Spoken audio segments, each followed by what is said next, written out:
In the winter of 1847, an unremarkable leather-bound ledger surfaced in the estate papers of Mecklenburg County, Virginia, ordinary in appearance, yet extraordinary in the secrets it carried.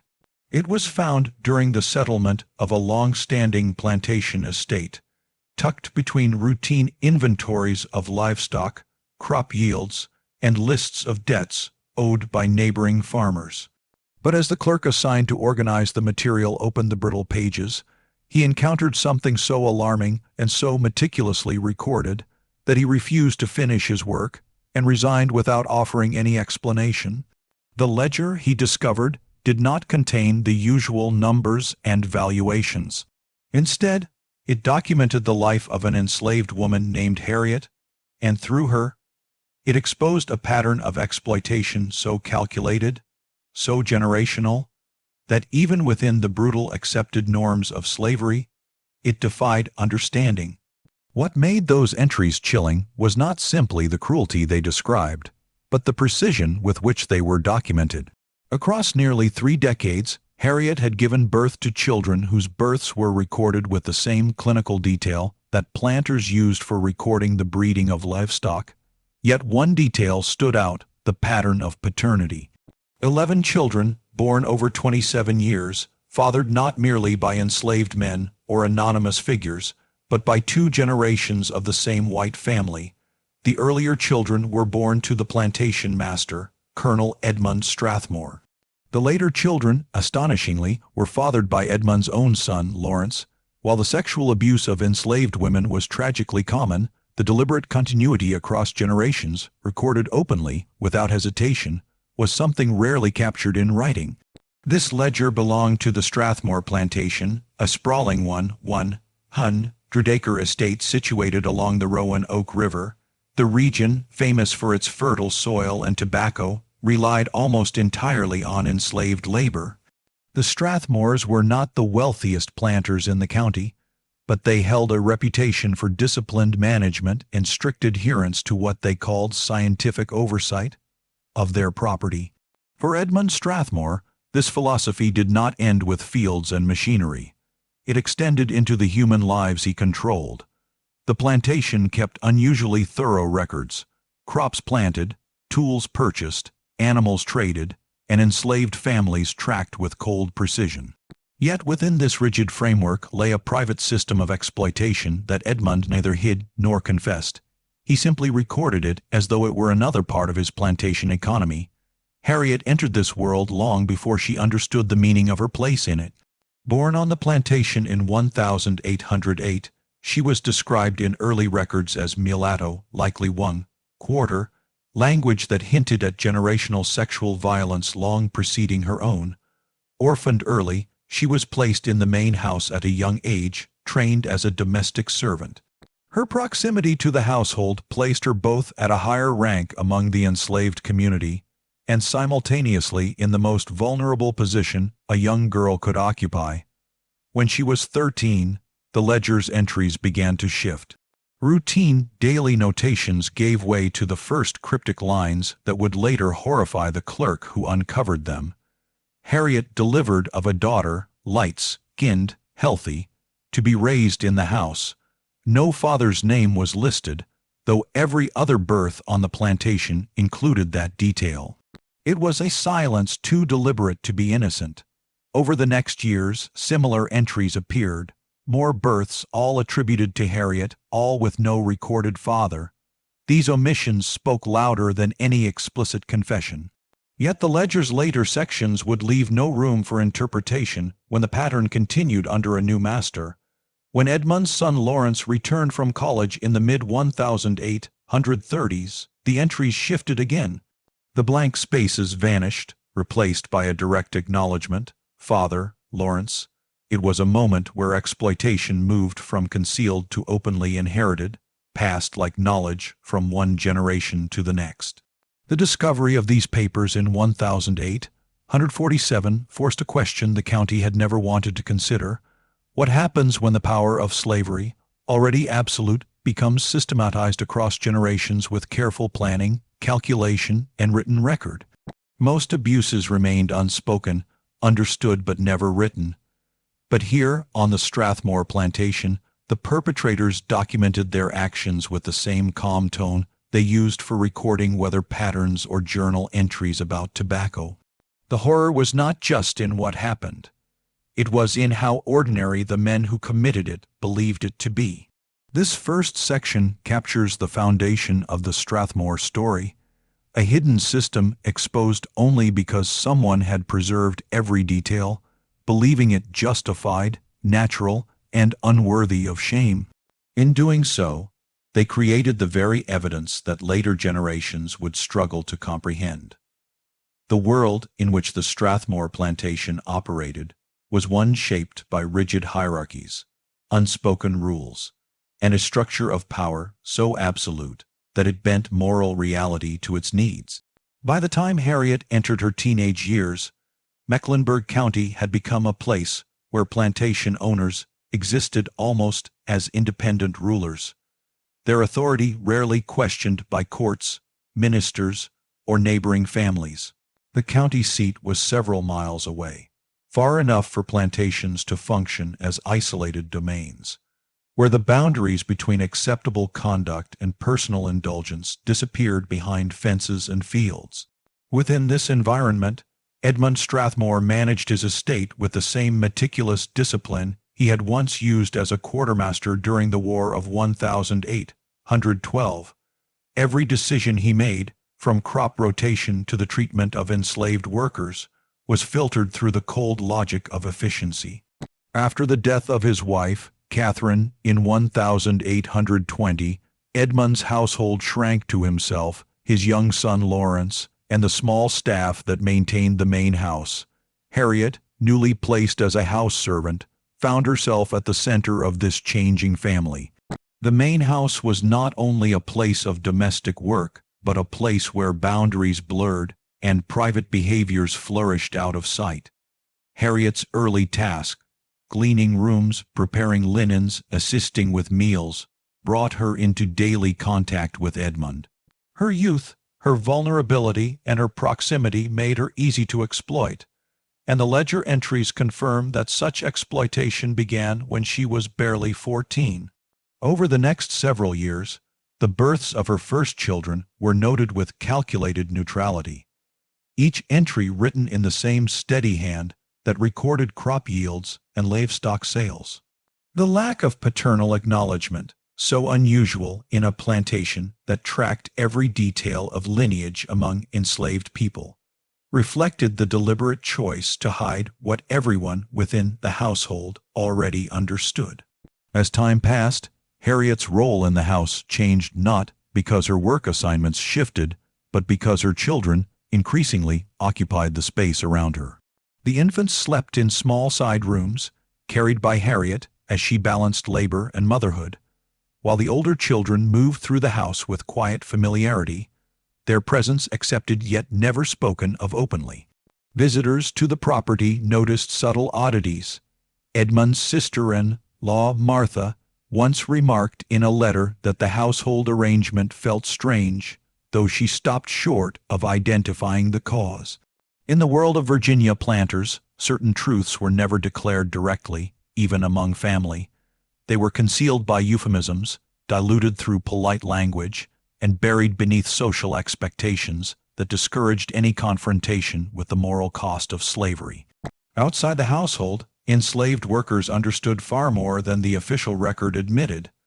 They saw Harriet's repeated pregnancies, the light skin of the children, the quiet ways conflicts were avoided whenever the resemblance between the children and their white relatives became too visible. Enslaved communities possessed their own networks of knowledge, built on observation, whispered conversations, and a shared understanding of danger.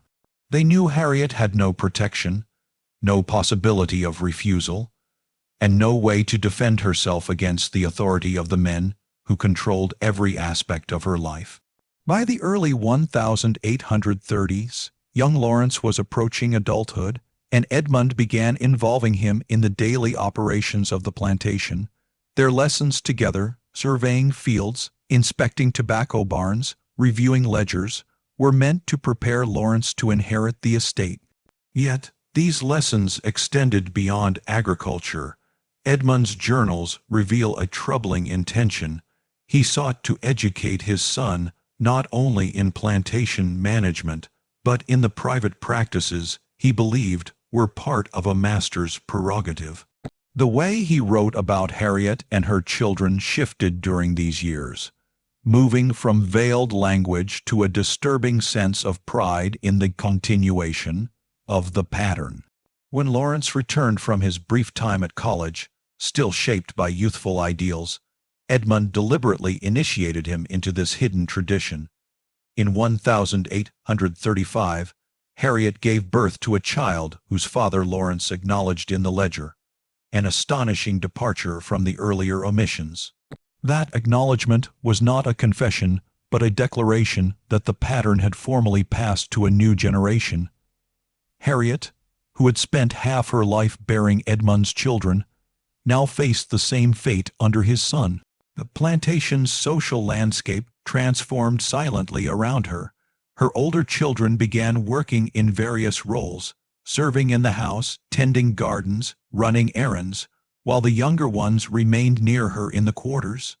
Despite their unmistakable resemblance to the family, their status never changed. They were raised not as relatives but as enslaved property.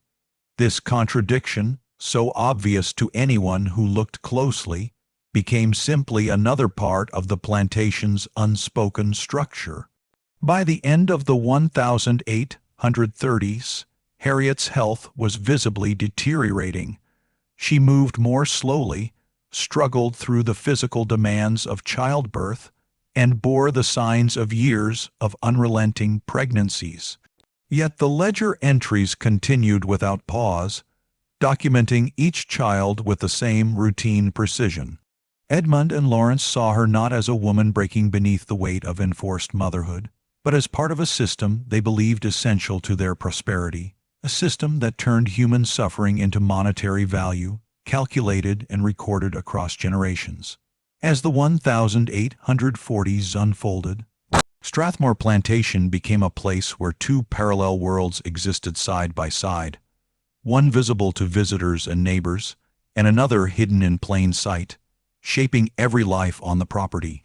Under Lawrence's growing authority, the estate expanded its operations, not through new acres or improved tools, but through what plantation owners called natural increase, a term that sounded harmless yet masked its unsettling reality: the forced growth of the enslaved population through births.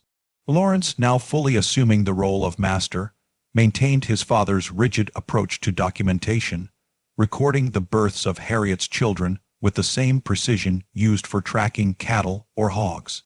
Harriet, who had already borne 9 children by the beginning of the decade, continued to be used for this purpose despite her declining strength.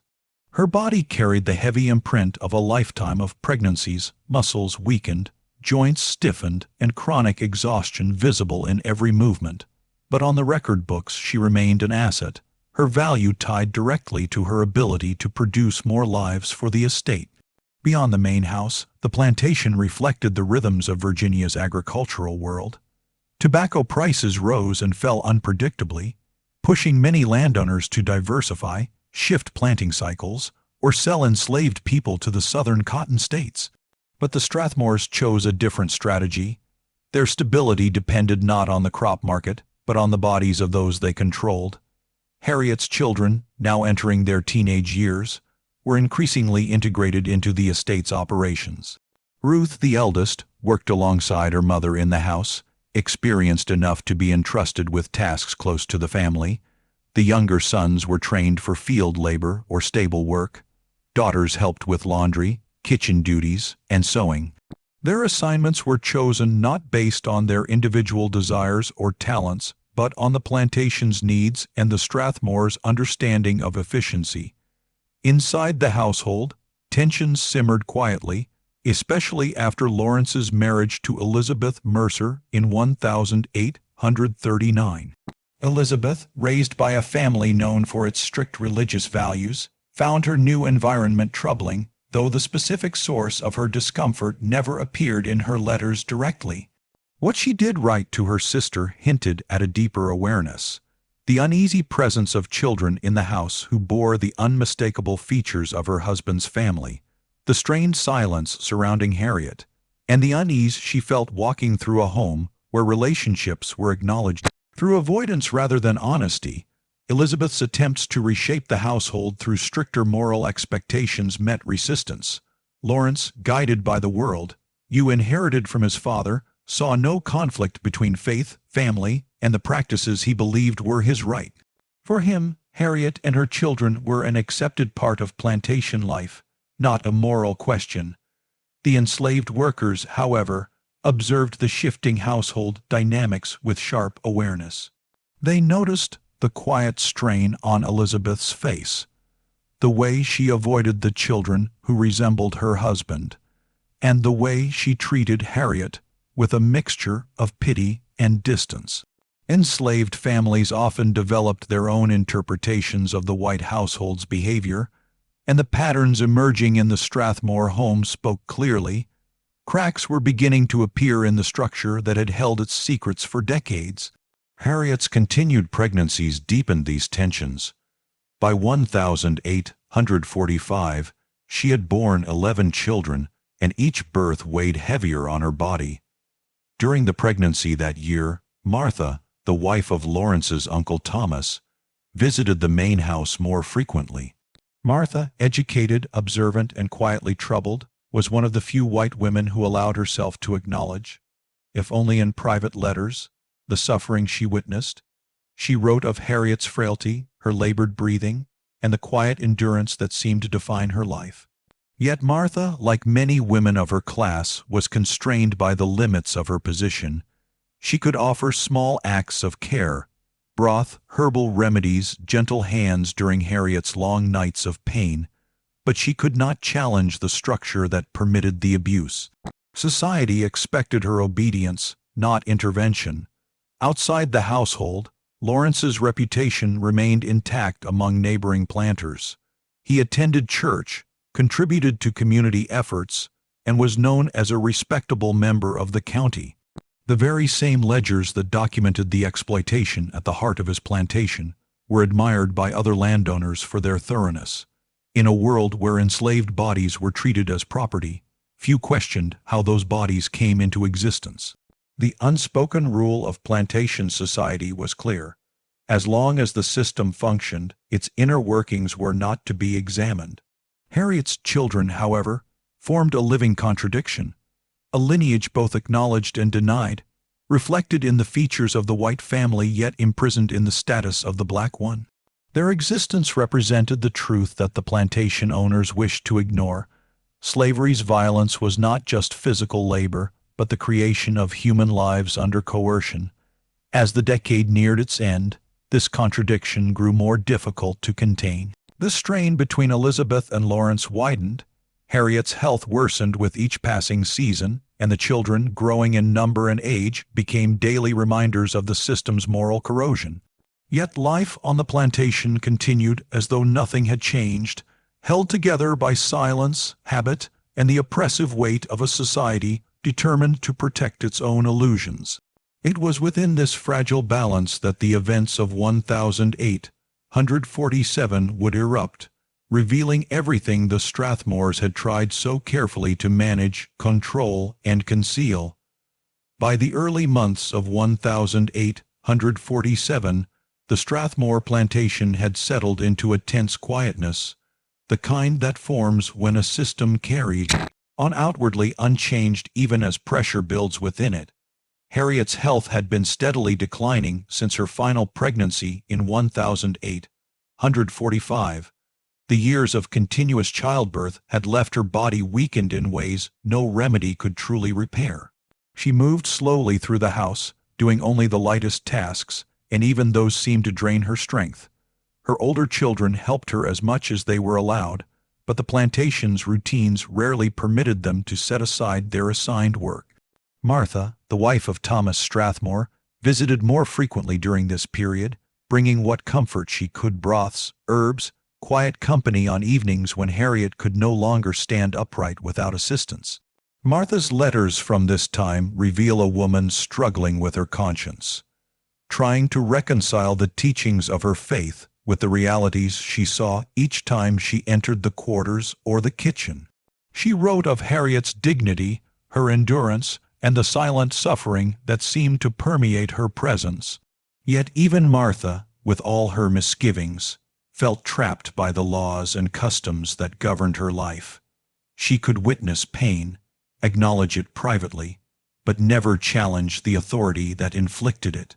Meanwhile, the young boy Marcus, Harriet's son with Lawrence, had begun to feel the invisible bars surrounding his future tightening around him. At 12, he was no longer in the house but working closer to the fields, observing with increasing clarity what awaited him as he grew older. His earlier attempts to understand his place, why he resembled the very man who directed his labor, had given way to a swelling restlessness, one that the plantation's strict routines could not suppress. In August of that year, driven perhaps by instinct, desperation, or a hope he scarcely understood, Marcus attempted to escape. He took a small supply of food, a blanket, and followed what he believed was a path northward. He was caught within hours. Typically, such an act would result in severe punishment, whipping, public humiliation, or even sale to a harsher plantation. But Lawrence responded in a way that startled even those closest to the household. Instead of punishing Marcus physically, he documented the event in the ledger, noted the boy's age and parentage, and released him with no further consequence. This decision was not mercy in the true sense. It was calculation. Marcus was valuable, both as labor and as a child directly tied to Lawrence's lineage, even if only in blood and not in name. Lawrence's reluctance to inflict physical punishment on the boy spoke to his desire to maintain a controlled environment, free from disruptions that could fracture the delicate facade he continued to uphold. Yet, the escape attempt had consequences far beyond Marcus. Elizabeth, already strained by her husband's visible connection to Harriet's children, chose this moment to leave the plantation, taking her young son Edmund with her. Officially, she claimed that the summer heat affected her health, and that visiting her family in Halifax County would provide relief. But a letter discovered years later made her true reasons painfully clear. She could no longer tolerate the hypocrisy, the silent acceptance of behavior she considered morally abhorrent, nor the presence of children in her home who bore the unmistakable features of her husband yet were treated as possessions. Her departure marked a silent breaking point within the family, one that Lawrence refused to acknowledge publicly, but that reshaped the household in ways no ledger could capture. When autumn arrived, the plantation's equilibrium faltered further. Harriet's condition worsened, her strength fading rapidly. She could no longer perform even the light duties she once managed. Her children cared for her in whatever moments they could spare, but their responsibilities left them little time. Martha attended her quietly, writing to her sister of the slow, painful decline of a woman who had endured more than any single person should bear. It was during this fragile period that an event unfolded which neither the family nor the enslaved community could have anticipated.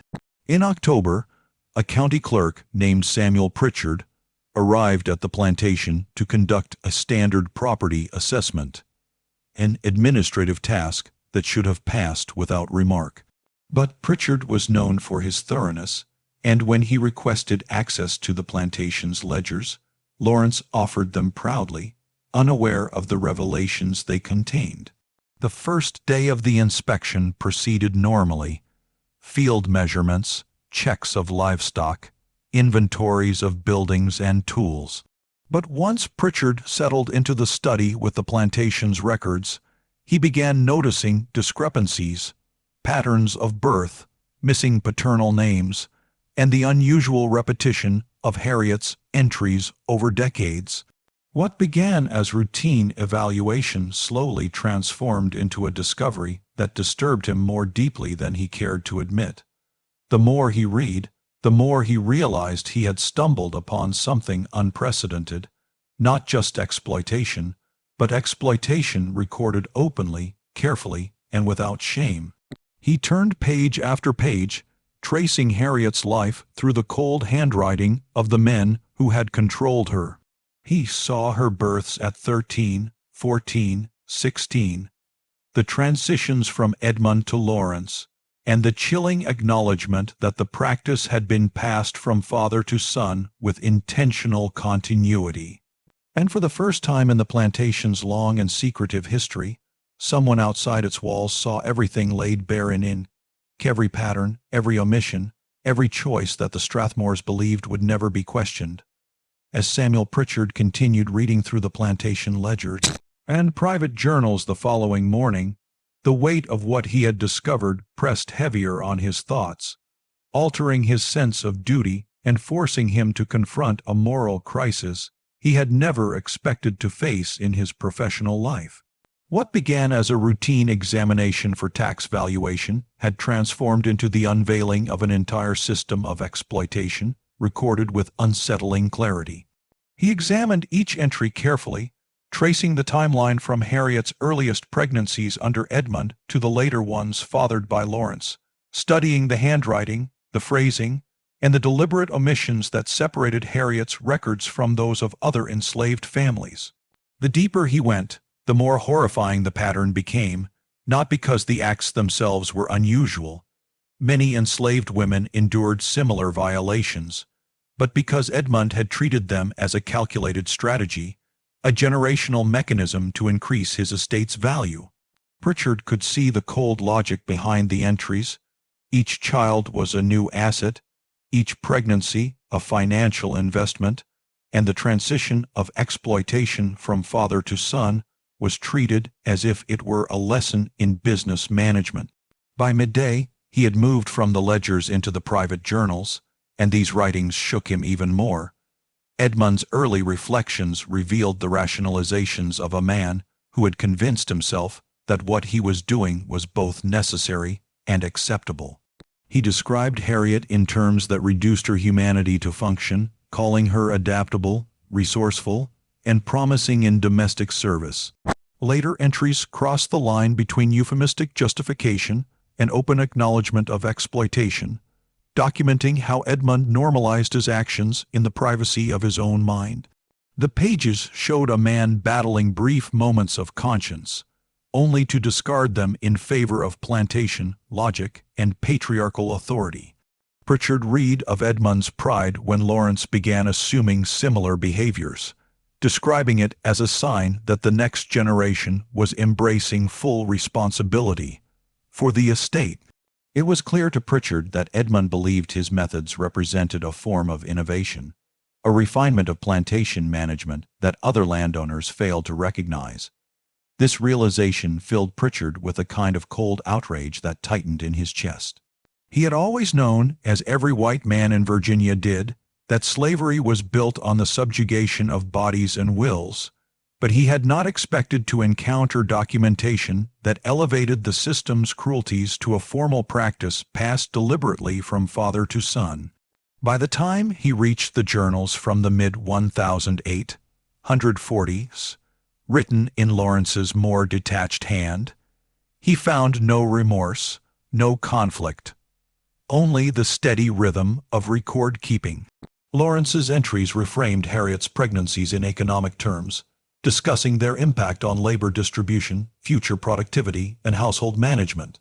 Pritchard sensed that Lawrence had inherited not only the practices of exploitation, but also the ability to view them through a cold lens of property valuation.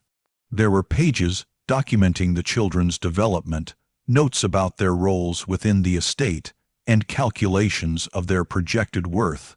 Harriet's life and suffering had been compressed into columns and margins, her humanity erased beneath the weight of plantation arithmetic. By the end of the second day, Pritchard could no longer ignore the implications of what he had uncovered. He drafted notes, cross-referenced dates, and organized his findings into a timeline. But beneath the professional structure of his work, something else stirred, a moral alarm he struggled to articulate. He knew that bringing these records forward would place him at odds with the very men who held power in the county. He also understood that the law provided no language for condemning such acts, because Virginia's statutes recognized enslaved people only as property, incapable of consent or victimhood. Still, Pritchard felt he could not complete his assessment without addressing what he had found. He traveled back to the county seat with the weight of the plantation's buried truths pressing on his conscience. The ride through the autumn landscape gave him time to reflect. What was the purpose of documenting cruelty if no one acted on it? What responsibility did he bear now that he had seen the reality behind the plantation's polished facade? He knew he could not accuse Lawrence of a crime that did not legally exist. But he also could not simply ignore the systematic abuse laid bare in the journals. By the time he reached Boydon that evening, he had resolved to include a supplementary report, a carefully worded document that would highlight the irregularities in the records and the potential legal complications they posed, without directly accusing the Strathmores of wrongdoing. It was a compromise between moral outrage and professional limitation, framed in administrative language designed to draw attention without inviting immediate dismissal. When he finally submitted his assessment to Commissioner Hendricks, he felt both uneasy and determined. The commissioner read the attachment in silence, his expression hardening with each passing page. Pritchard watched him carefully, recognizing the thin line between bureaucratic discomfort and deliberate avoidance. And in that moment, he understood that what he had uncovered would not simply challenge one plantation's practices. It would threaten the fragile social agreement that allowed the entire system to function in silence. What followed would test the boundaries of truth, responsibility, and the county's willingness to confront a reality recorded not by victims, but by the very men who had enforced it. In the weeks that followed Pritchard's return to the county seat, the quiet equilibrium that had defined Mecklenburg's social order began to ripple in subtle but unmistakable ways, as if the mere act of reading the Strathmore records had disturbed something long buried beneath the surface. Commissioner Hendricks, though outwardly calm, carried with him a growing unease he did not dare voice openly. He understood the implications of the supplementary report, not only for the Strathmores but for the county itself. Plantation society functioned on a delicate balance of shared silence. Everyone knew that certain lines were crossed behind closed doors, but no one wrote them down, and certainly no one presented them in official documents. Hendricks had built his career on maintaining that balance, on ensuring that administrative duties never ventured into moral territory. Yet, the Strathmore journals, with their cold, deliberate detailing of generational exploitation, threatened to expose a truth that most landowners preferred to ignore. The commissioner did not want to confront the issue directly, but he also could not simply bury the report. Pritchard had followed procedure, and anything submitted through proper channels had to be logged. The mere existence of that document was a danger. Meanwhile, rumors began to drift quietly through the county's social circles, originating from nothing more substantial than subtle changes in the commissioner's demeanor and his sudden reluctance to discuss the Strathmore assessment. Neighbors noticed Hendricks's avoidance whenever the Strathmore estate was mentioned, his vague responses, and the irritated tightness in his voice when asked routine questions about property valuations. In plantation society, even silence had a sound, and people learned to interpret it quickly.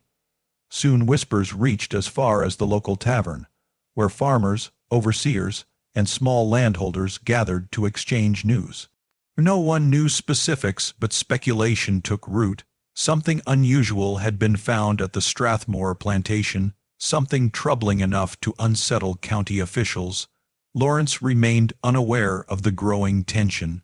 Confident in the privacy of his household's inner workings, he continued his routines, managing field rotations, negotiating sales, and supervising labor with the same emotional detachment that had shaped him since youth.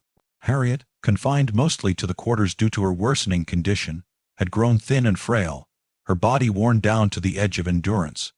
Her children moved around her quietly, speaking only when necessary, their worry visible even in the way they carried themselves. They sensed the unspoken dread that filled the air but could not name its source. For them, danger had always come from the masters, from punishments and unpredictable shifts in behavior, not from county officials or written documents. Yet destiny was now unfolding far beyond their knowledge, set in motion by words penned decades earlier. Inside the county office, Hendricks delayed making a final ruling on the assessment, hoping the issue might dissolve on its own. But bureaucracy, once set in motion, had its own momentum. The State Inspection Board was scheduled to review the year's reports, and any irregularities, even vaguely worded ones, would be scrutinized. Hendricks realized he had only two choices: ignore the supplementary report, risking accusations of negligence, or address it formally, risking the wrath of one of the county's most influential families. Feeling cornered, he requested a private meeting with Judge Barron, an older man whose authority extended quietly into nearly every legal and political decision in the region. The meeting took place in Barron's study, a room heavy with books, legal treatises, and the smell of tobacco. Hendricks laid the report on the table, explaining its contents not through moral framing but through administrative concern. He spoke of irregular documentation, questionable inheritance structures, and potential disputes over lineage that might complicate future estate claims. He avoided the deeper truth, the human cost, the generational abuse, because he knew the law did not recognize it. Judge Barron listened with narrowed eyes, tapping his fingers against the arm of his chair. When he finally opened the journal to examine Edmund's handwriting, a shadow crossed his face. He read passages slowly, scanning the recorded births, the carefully calculated valuations, the transition from Edmund to Lawrence. By the time he closed the book, his expression had hardened into something unreadable. He told Hendricks in a low, measured tone that such records, if ever made public, could destabilize more than the Strathmore estate. They could raise questions about the moral foundation of every plantation in the region. Men can tolerate cruelty, he said quietly, but they cannot tolerate seeing it written down. Those words hung heavily in the room. Hendricks felt a sweep of cold through his chest. The judge advised sealing the supplementary report until a decision could be made, a choice that allowed both men to postpone accountability while maintaining the appearance of order. Yet even as they agreed to hide the report temporarily, both understood that something irreversible had begun. The truth documented in the Strathmore ledgers was no longer confined to the plantation. It now lived in the minds of men who had the power to shape the county's future. And whether they acted or remained silent, the repercussions would echo far beyond the office walls. Meanwhile, back on the plantation, a sense of unease settled over the enslaved community. Harriet sensed it most keenly. Her instincts, sharpened by decades of survival, told her that a shift was coming, something larger than the suffering she had always known. She could not explain the feeling, even to herself, but it lingered like the distant tremor of an approaching storm. And though no one yet understood what form it would take, the foundations of the Strathmore legacy were beginning to crack, weakened not by rebellion or fire, but by ink, paper, and the truth they refused to conceal. As winter settled over Mecklenburg County in late 1847, the Strathmore plantation existed in a strange tension, a quiet hanging over the estate like a veil that everyone felt but no one dared to disturb. And it was within this fragile silence that the consequences of Pritchard's discovery began to take shape in ways no one on the plantation could see coming. Harriet's condition had worsened to the point where she could barely stand without support, and her breathing grew shorter with each passing day. Her children, now accustomed to performing their tasks swiftly before returning to check on her, felt the unspoken dread that accompanies the failing health of a loved one who has already endured a lifetime of suffering. Though the quarters were always filled with hard realities, An unusual heaviness settled among the enslaved community. A mixture of fear, grief, and anticipation they could not fully explain. Rumors had reached them, whispers carried from the main house to the kitchen, from kitchen to yard, and from yard to the quarters, that officials had been at the estate, reading books and speaking in tones that suggested trouble. No one knew exactly what had been discovered, but they understood one essential truth. When white men in power grew uneasy, the effects would eventually fall upon those with no power at all. Harriet sensed this more sharply than any of them. Even in her weakened state, her intuition remained intact. She could feel the subtle shifts in Lawrence's behavior, the stiffness in his posture, the shorter temper, the way he paced in the evenings as if wrestling with concerns he refused to voice aloud. His visits to the quarters decreased, not out of guilt but out of distraction. He had begun receiving letters from the county seat that he read in private, their contents tightening the knot of anxiety in his chest. In these letters, Judge Barron and Commissioner Hendricks advised caution, hinting that the state inspectors would soon review the annual reports and might raise questions if the documents were not carefully managed. They offered no accusations, only warnings, couched in vague language designed to protect themselves while signaling danger.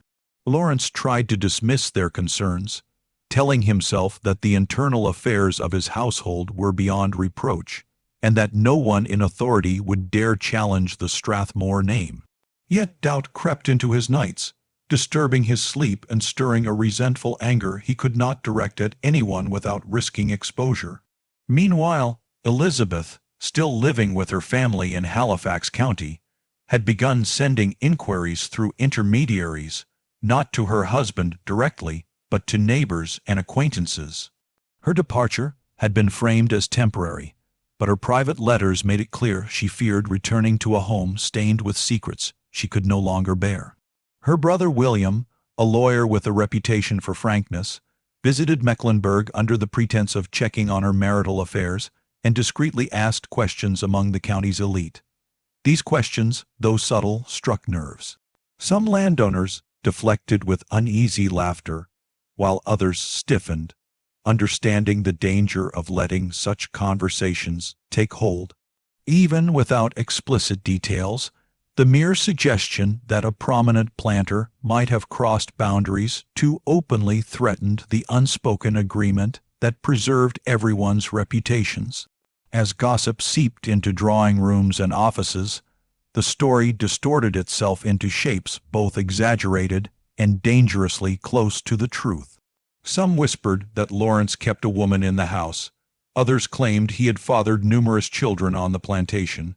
Still others speculated that the county officials were investigating misconduct.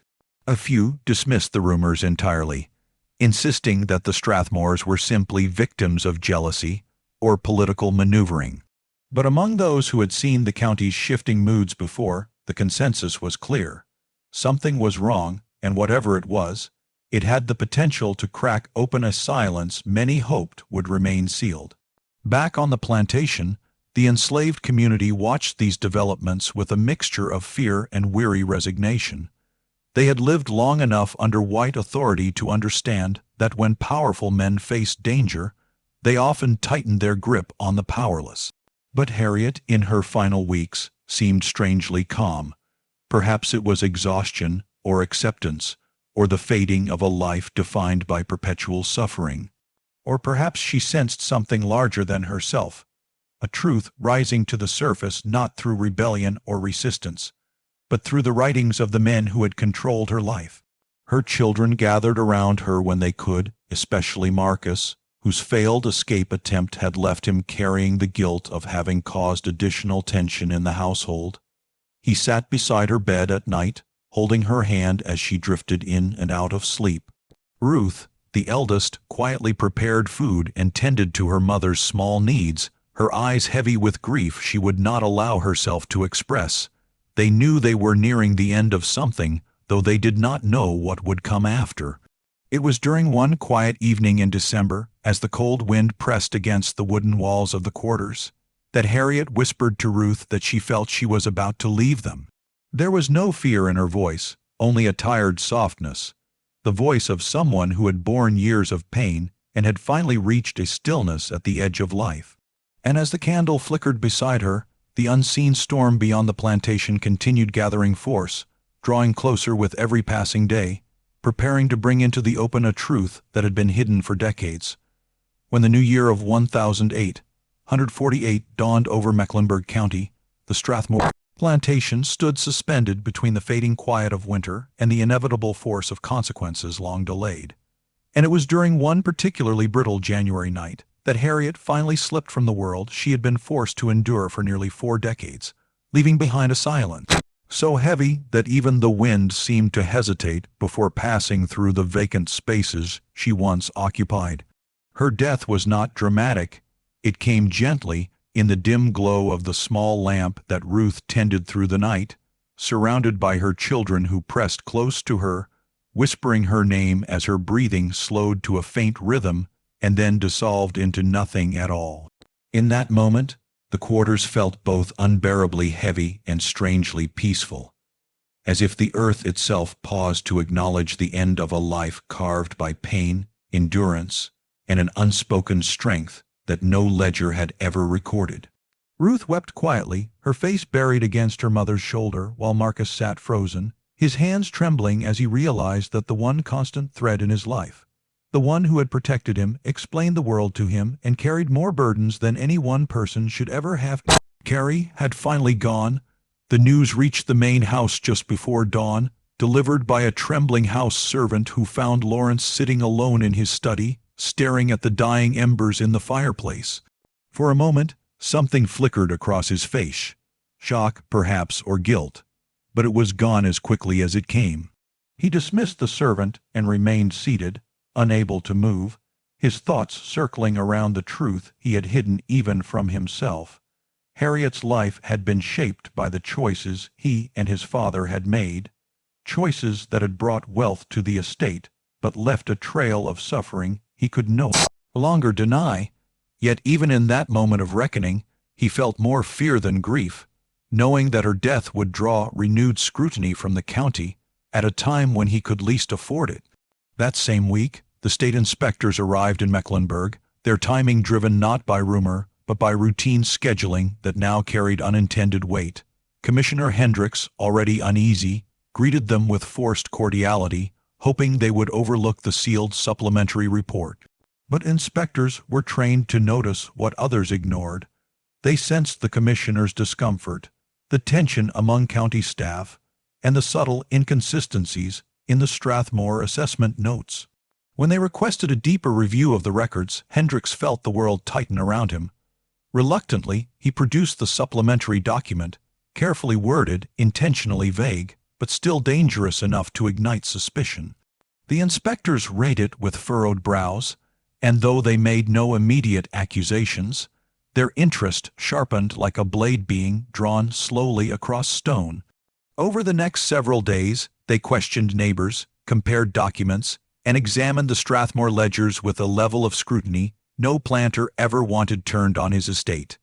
The official inquiry remained limited by the law, but the moral implications were impossible to ignore.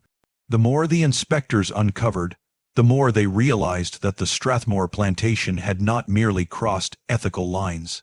It had recorded its trespasses openly, its ledgers functioning as a silent confession written in ink.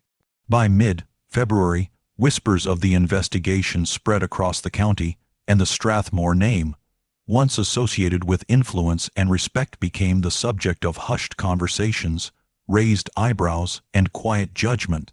Lawrence felt the shift everywhere he went, the lingering glances in church, the abrupt pauses in conversations, the chilling politeness of men who had once greeted him warmly. Elizabeth, upon hearing of Harriet's death and the spreading rumors, made her decision final. She would not return to the plantation, nor would she allow her son to inherit a legacy built on a foundation so dark. Her family supported her, and their influence in Halifax ensured that Lawrence could not force her return. In the enslaved quarters, grief slowly gave way to a quiet, complex sense of release.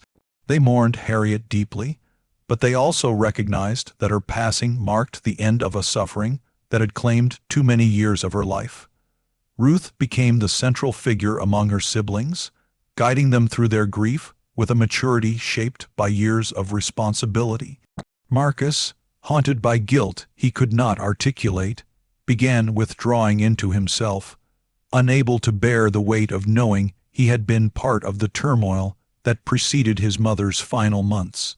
As spring approached, the inspectors completed their review and submitted a report that did not accuse the Strathmores directly, because the law did not allow it, but that cast enough doubt on the estate's management to damage its standing permanently. The county quietly reduced the Strathmore political influence, distancing itself from the family without publicly denouncing them. Within a year, the plantation began to falter. Workers left, debts accumulated, and Lauren, isolated, avoided, and burdened by the truth he had worked so hard to bury, sold portions of the land to cover expenses. The once proud estate, built upon Harriet's suffering and the suffering of generations before her, began to crumble into irrelevance. Harriet's children continued their lives, carrying both the scars and the strength of the mother who had borne them. Some remained on the land until emancipation, carving out small spaces of resilience. Others left when freedom finally came, settling in nearby towns or searching for opportunities far from the shadows of the Strathmore name. Yet all of them carried her memory, soft-spoken, strong-willed, enduring, into the new world that slowly emerged after the Civil War. And so the plantation that once believed its secrets would remain hidden forever found itself undone not by rebellion, nor by fire, nor by outrage, but by the simple fact that its masters had written the truth into their own books, preserving every cruelty in ink that time could not erase. In the end, Harriet's story survived because the men who tried to own her had unknowingly recorded her life with such detail that even generations later, no one could deny what she endured. Her memory lived not in ledgers, but in the hearts of her children and the truth that finally rose from the silence. And in that truth, she found the justice the world had long denied her.